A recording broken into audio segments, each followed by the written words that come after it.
In this video, I'm going to talk about my 7 key takeaways I got out of the book I Will Teach You to Be Rich by Ramit Sethi. It's one of the more famous finance books, really because how simple it is. It's really a beginner's guide with 7 easy steps you can take as a total beginner into personal finance. It's really made for regular people with regular jobs, just like you and me.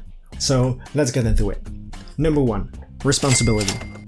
You and only you are responsible for the financial decisions that you make. You don't have to blame anyone for giving you bad advice. You don't have to blame your parents or your educational system for not teaching you this stuff, because all information is out there to be found. There is books to read, there is podcasts to listen to, there is videos to watch. Hi there, by the way, great for being here. But just that fact alone makes you sit in a great position, because you know there is something to learn. You're open to suggestion. That's just the best step you can take as a beginner. So taking responsibility for your own financial decisions is the best advice I can give to beginners. But now that that one is out of the way, how do you really get rich? Number 2, credit. You should really master credit. In the US, you have a thing called a credit score. It's a number between 300 and 850, which determines the amount of risk a lender has to lend money to you. The higher the number, the better your credit score, and the cheaper it is for you to lend money.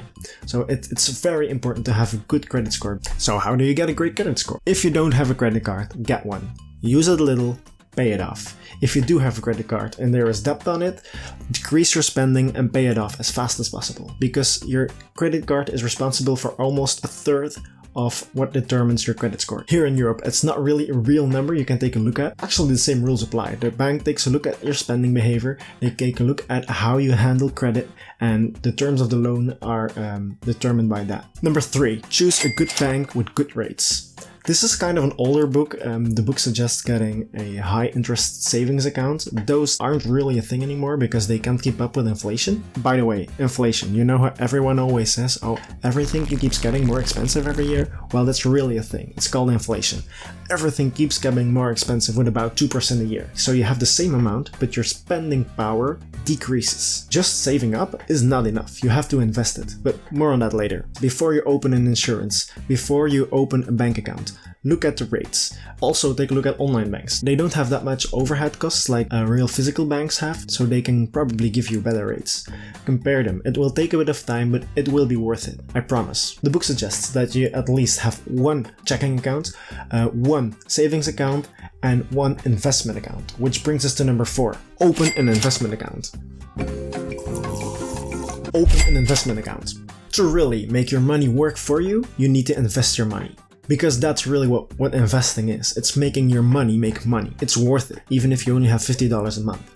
You should start with a retirement account, which sounds really boring, but it's really important. If you need to rely on the government when you're over 60 to get to the end of the month, that's on you. If you're in the US, you should open a 401k. That's a retirement account which is built up using your own money as well as money from your employer. Often your employer matches the amount of money you put in, so it's basically free money. The book also suggests you should open a Roth IRA, which is another kind of a retirement account. That one is built up with only your money. Both of these have tax deductions, so they're really worth it.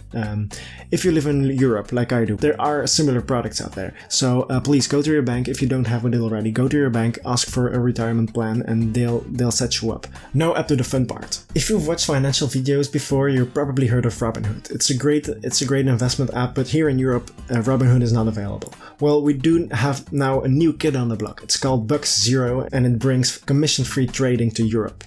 It has a great app.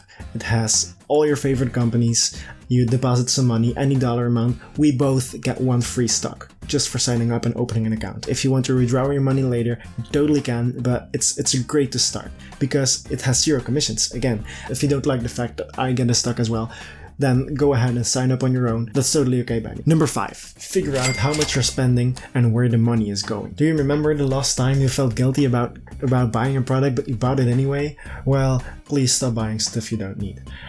Don't throw something in your cart at the register.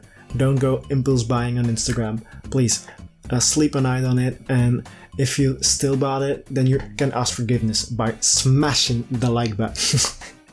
Oh my god, this is so bad. This chapter is about conscious spending. It's not about spending less, it's about Well, you should spend less, by the way, but this is not where the chapter is about. Determining beforehand what really brings value to you, what you really care about. And more of your money should go to that and less to stuff that you don't really care about. So the book suggests using an envelope system. So you determine beforehand what you think is important and then attach a dollar amount to it. If the dollar amount is used up before the end of the month, you're done spending in that category. And these envelopes can be metaphorical if you're mentally strong enough to do it, or they can be digital, like having a separate checking account just for spending on fun stuff. The book gives you an example of a guy who got a pay raise and then he got a smaller apartment. Because actually he really didn't care about living in a big space. He cared about traveling. So he downsized his apartment so he had more money each year to go traveling. That's what he really cared about. That's what made him happy. So that's what you should do too. A good rule to apply here is the 50-30-20 rule. So 50% of your income should go to rent and utilities and fixed costs, 30% should go to savings and investments, and 20% should be guilt-free spending. And it's guilt-free because you already did your thing. If you're just starting out with this and 30% is way too much to save and invest, you could, I'm not a fan of this, but you could do 20% saving and investing and 30% spending, but please get it down as fast as possible. You know, you have people that count like 1, 2, 3. I think this is really weird. I count 1, 2, 3. But who does this? That's weird. Okay, number 6. Automate your bill payments. The book says you should link up your accounts. Your income should go into your checking account, then your checking account should fund your savings account, your investment account, and your credit card. And your credit card should be used to spend on your bills, if it's possible, and on your guilt-free spending, if necessary. It's not, but if necessary, you can use your credit card on that. You should really use your banking app for automating these tasks, because most people get their paycheck on the same day every month. So let's say you get your paycheck on the 1st of every month, then the 2nd of every month you should get an automatic deposit from your checking account onto your savings account and your investment account. You should really see it as a bill you have to pay. The money is gone and you pretend like you never even got it. Then the 3rd of every month you should pay your rent and you should pay your fixed costs, and on the 4th you pay off your credit card. All money which is left you can spend guilt-free because you've already invested your money. It's not only better because you will never have overdraft fees or credit card fees like that, but also it's just one less thing to worry about. Number 7, the last one. Ignore experts and invest the easy way. There's a thing that not a single expert on Wall Street can consistently beat the market. So what you should probably do is just buy the whole market. That's something you can do through an index fund. An index fund is a basket of stocks which represents a certain market. You have an index fund that tracks a certain sector. You have an index fund that tracks a certain country. But the most famous ones track the S&P 500, which are the most important companies of the United States. It actually represents the United States economy. That one goes up about 8% every year. And that's including every worst crash we had and every best bull run we had over the last 100 years.